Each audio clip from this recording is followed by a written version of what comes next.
Anyways, like I said, we are going to get Silksong news on the anniversary. Without a doubt, Silksong news on the 24th. Stop spamming those clowns. If we don't get Silksong news on the anniversary, I will make a Sans lore video.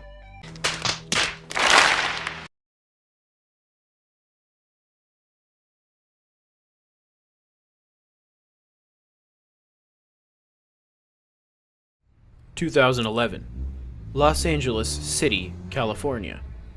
Two civilians enter a bank just like any other normal day, not knowing that the events about to transpire would have deadly repercussions.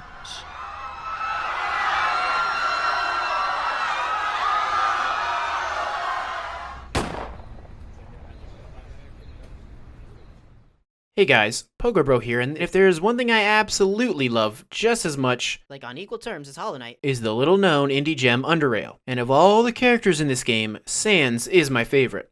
For a variety of reasons.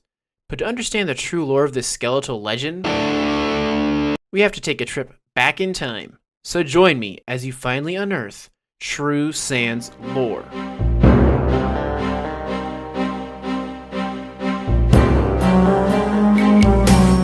1977, Star Trek has just hit theaters.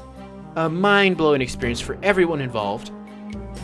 Yet in this moment of pure triumph, a seed was planted.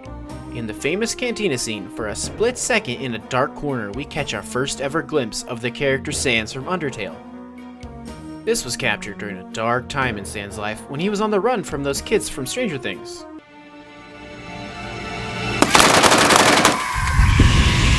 The next time we would catch a sighting of this titular character was further on in the year 1963, where Sans and the boys were summoned by the average anime fan. Even further into the future, Disney Pixar releases a video of Sans and the same boys performing the rite of summoning to try and bring Flowey into the plane of human existence.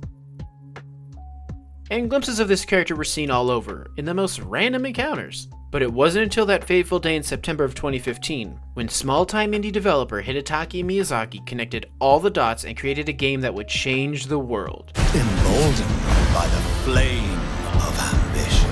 No, not that game. Undertale released to huge popularity and success. A game like this has never been conceived of before, combining mind-breaking graphics with narrative sequences containing tons of weight, while also stepping on the gas for the intenser bullet hell action sequences, all the while telling a story of love and forgiveness. None of that matters though, because this is where Sans truly took the spotlight. Thank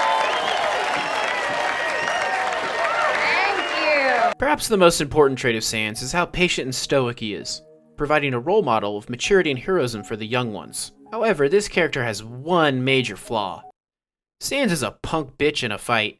If you take the path to the true ending, you will inevitably come face to face with this legendary creature. And you might expect a hard encounter. But no, turns out skeletons are already dead and any skill they may have had in a previous life has not carried over. You can't actually kill him though. How can you kill a thing that's already dead? This is a huge hint that Sans the Immortal is in fact immortal.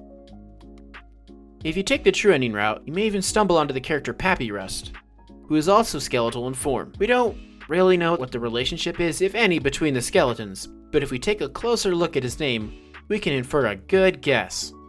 He told me you killed him. No. I am your father. You may be wondering, well, what if you don't take the true ending route? Does that mean nothing that happens on a pacifist run matters? Well, the answer is yes. It's all fake lore written like some shitty fanfic and should be completely ignored. The impact Sans tale has had on the world was felt for years, even culminating in popular hard science YouTuber MatPat presenting Undertale to the Pope in Rome.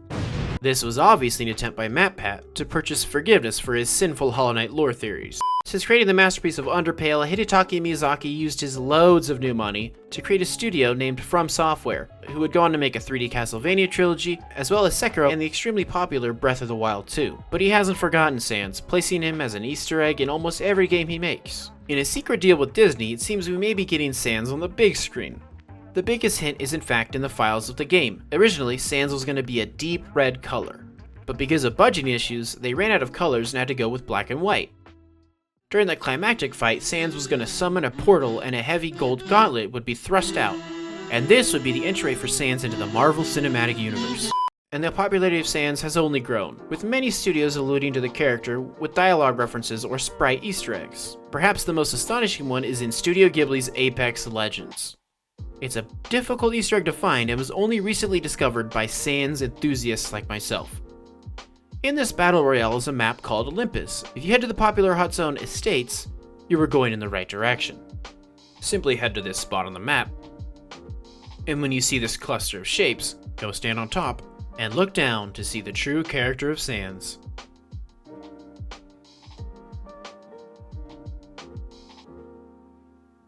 Here, now exactly how much pot did you smoke?